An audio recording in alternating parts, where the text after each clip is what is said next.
Bismillahirrahmanirrahim. Assalamualaikum warahmatullahi wabarakatuh. Waalaikumsalam warahmatullahi wabarakatuh. Waalaikumsalam. Ya, hari ini pertemuan ke-6 untuk mata kuliah pemrograman NC/CNC. Ini kita melanjutkan di hasil yang kemarin. Mungkin nanti di akhir baru kita bahas terkait ini ya. Bahas yang terkait yang UTS terakhir. Kita lanjut.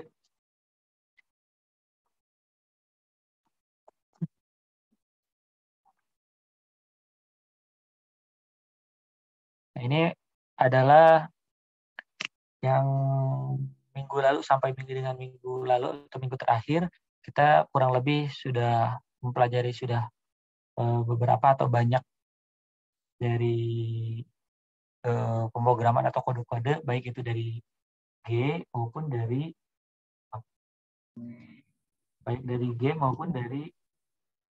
M, terus kemudian I, J, K, ada sumbu juga X, Y, Z, kemudian ada F, feeding, terus kemudian ada spindle dan lain-lain. Nah, untuk yang berikutnya di pertemuan 6 ini akan membahas setidaknya ada 3 jenis.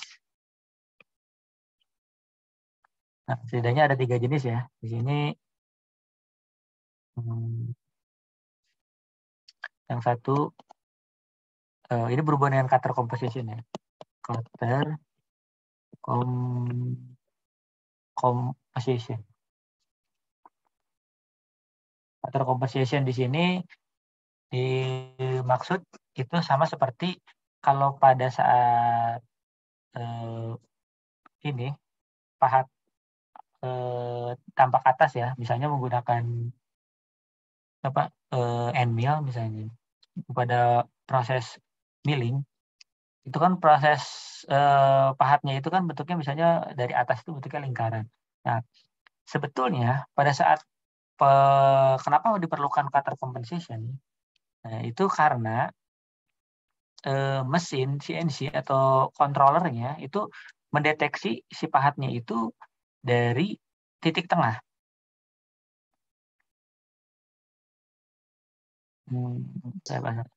Dari titik tengah ya, ini hijau nih. Dari titik tengah. Nah, jadi pada saat dia berjalan itu kalau misalnya tidak disetting maka titik pemotongannya akan terkena di titik tengah. Contoh misalnya pada saat misalnya di sini ada diagram kartesius, kemudian saya bergerak 1, 2, misalnya dari sini menuju ke sini. Nah, harusnya menuju ke sini itu tadinya bentuk benda kerjanya itu kotak gini misalnya. Untuk benda kerjanya kotak gini, tapi pada saat menggunakan cutter compensation bergerak dari yang warna merah, misalnya dia dari sini, ya, nah dia akan bergerak bablas karena titik tengah menuju ke sini. Akhirnya yang terjadi adalah bentuknya menjadi bukan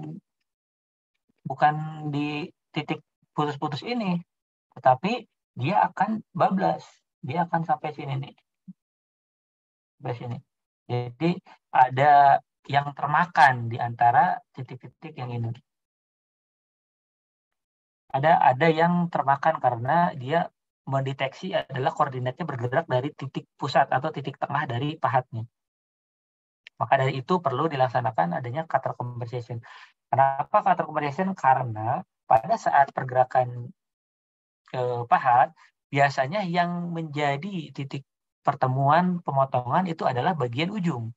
Sama seperti benda kerja, itu pahatnya itu biasanya misalnya di sini ya pahat bubut nih. Nah, biasanya yang dilakukan itu adalah di bagian ujungnya. Ini bagian ujungnya di sini kan. Bagian ujungnya bukan di bagian tengah. Kalau misalnya dilakukan di bagian tengah, berarti dia di sini. Jadi akan sulit ditentukan, baik itu menentukan offsetnya, baik menentukan allowance-nya itu akan sulit. Itu makanya dilaksanakan perlu adanya perintah atau komen untuk cutter compensation. Nah, kita bahas ke sini. Cutter compensation di sini dimulai sorry, saya hapus.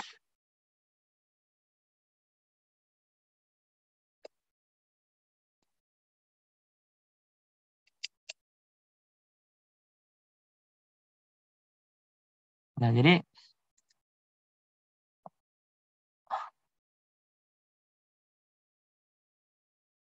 cutter compensation di sini dibagi menjadi beberapa. Di sini yang dijelaskan adalah G41. G41 di sini cutter compensation left. Nah, yang dimaksud dengan left adalah dia bergerak atau yang digunakan adalah tools di sebelah kirinya. Di sini ada penjelasan bahwa G41 atau perintah G41 itu merupakan compensation yang cutternya itu ditentukan untuk left hand side atau di bagian sebelah kiri dari toolpad-nya. Jadi toolpad-nya. Kalau toolpad-nya ini maka di bagian sebelah kiri. Nanti dia akan bergerak ke sebelah kanan karena yang dipotong itu adalah toolsnya itu adalah tools sebelah kiri. Kemudian pada saat penjelasannya biasanya tool composition left dan composition right itu biasanya kalau pada bubut itu biasanya dilihat dari pahat kiri atau pahat kanan. Gampangnya seperti itu. Jadi kalau misalnya pahat kanan ya jangan composition left gitu. Jadi tentukan adalah yang right juga karena pahat kanan. Nah, di sini dijelaskan bisa juga selain selain mendefinisikan yang tadi, dia juga biasanya digunakan untuk mengkompensasi dari tools yang mengalami keausan atau pada saat penggantian tools. Kenapa keausan? Pada saat misalnya memotong sebelah ke ujungnya, nah ini kan dia akan mengalami keausan di bagian ujungnya. Nah, bagian ujungnya itu keausan berarti dia harus diganti atau misalnya dilakukan offside. Itu yang dinamakan dengan digunakan untuk mengakomodir untuk yang keausan pada pahatnya. Terus kemudian secara penjelasan G41 itu sebetulnya perintah untuk yang dinamakan dengan models. Makanya model itu biasanya tidak akan berubah jika ada models pengganti atau tidak ada pada saat models cancel. Nah, di sini dijelaskan kalau G40-nya itu biasanya digunakan untuk offset yang lain atau biasanya untuk meng-cancel. Nanti kita akan jelaskan. Untuk penggunaannya ini cukup mudah. Dia itu N-nya itu N nomor kode program atau nomor blok keberapa. Kemudian G41 menandakan yang left. Terus kemudian D-nya itu seberapa jauh radius yang akan digeser. Ini. Seberapa jauh dari radius dari pahatnya ya. Begitu. Oke, kita hapus dulu.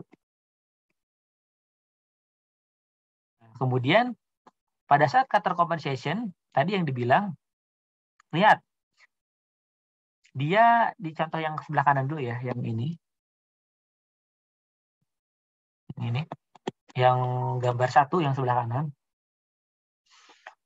Bisa dilihat, dia bergerak, bukan arahnya ya, bukan arah dia putarannya ke kiri atau ke kanan, tapi dia bergerak ke arah di bagian mana dia akan dipotong.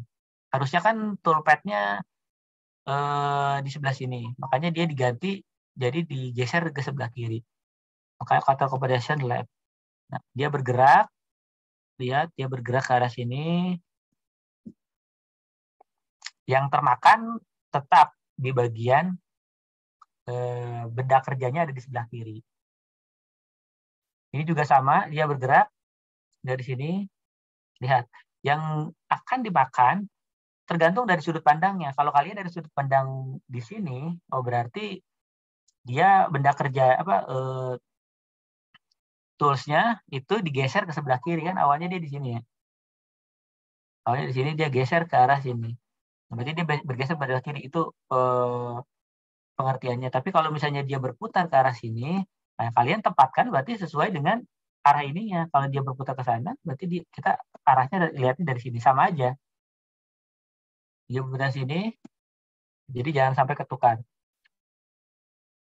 Terus kemudian, oh iya, sorry, ada yang kelupa. Pada saat pergerakan compensation left atau compensation right, tadi selain untuk pahat kiri, pahat kanan, ya satu, ada pahat kiri, pahat kanan. Nah, ada yang kedua adalah putaran spindle. Putaran spindle. Nah, kalau pada bubut, pahatnya diam. Atau toolsnya diam. Yang berputar benda kerja. Kalau pada milling, yang berputar adalah benda kerjanya, toolsnya. Nah, maka dari itu putaran spindle adalah dilihat dari putaran spindle-nya. Jadi jangan sampai yang seperti yang saya jelaskan sebelumnya, putaran spindle-nya nanti dilihat.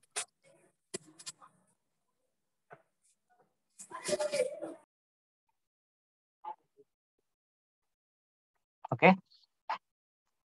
Di putaran spindle-nya jangan sampai dia mengalami gesek. Contoh misalnya pada saat ada spindle ini, dia berputar misalnya searah jarum jam, terus kita pasang ininya misalnya mengarah ke,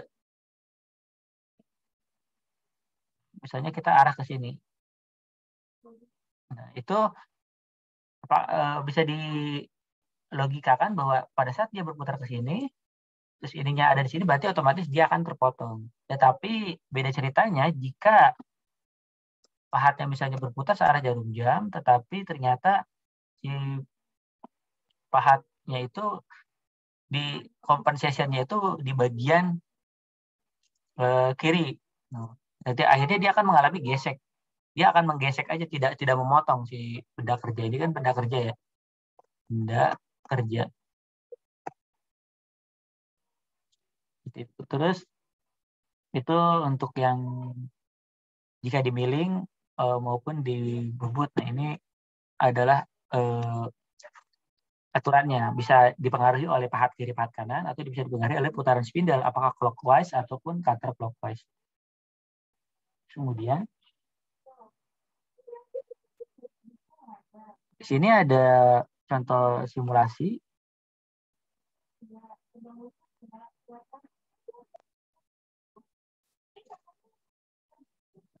Bisa dilihat dia memakan.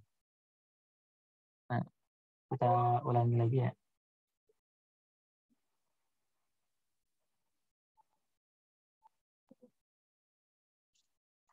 Nah, bisa dilihat di sini pusatnya itu yang ini. Ya kan, pusat dari toolsnya dia bergeser. Kalau kita lihat dari sini, dia bergeser. Yang tadinya ini harusnya nempel di toolpad yang di sini, yang pusatnya dia bergeser ke arah sini. Berarti G41 left. Outer compensation left, dia bergeser. Si titik tengah atau titik pusatnya bergeser. Terus dia bergerak. Kurang lebih seperti itu. Terus kalau pada milling,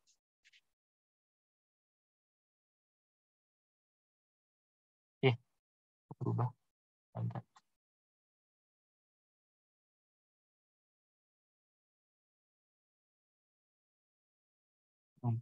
Dilihat di sini dia bergeser dari yang tadinya di sini, dia bergeser ke titik pusat yang di sini, atau dari yang permukaannya sini bergeser ke sini. Jadi counter compensation atau yang bagian yang bersentuhan paling luarnya berapa. Makanya itu harus pada saat ngeceknya harus tahu dulu diameter dari atau radius dari toolsnya atau pahatnya itu berapa. Terus sama dengan yang tadi, G41 itu cutter compensation left. Nah, G42 itu cutter compensation right dengan rumus coding yang sama, N keberapa, G42 kemudian D-nya itu berapa. Untuk berapa tadi radius atau diameter. Nah, ini penjelasannya sama, G42 compensation cutter untuk jarak yang specify atau yang sudah ditentukan. Dia right hand side atau ke arah bagian kanan. Ini penjelasan yang selanjutnya sama. Kita lanjut. Penjelasannya ini sama kayak yang tadi. Yang harusnya dia itu ada di posisi sini, pusatnya di sini, dia bergeser jadi pusatnya ke sini. Sama aja. Bergeser ke arah kanan situ. Jadi dia bergerak ke arah sini sama. Dia memindahkan dari pusat dari sebelah kirinya sebelah ke arah sebelah kanan pusatnya. Sehingga composition atau area sentuh atau area gesekannya menjadi tentu atau di bagian ujungnya. Karena yang kita gunakan adalah bagian ujungnya bukan bagian tengah. Kalau tidak dilakukan berarti dia makan sampai sini. Tuh. Akan menjadi termakan banyak. Ya. Terus kemudian ini contoh videonya sama dengan yang tadi penjelasannya, dia bergerak ke kanan. Kok berubah?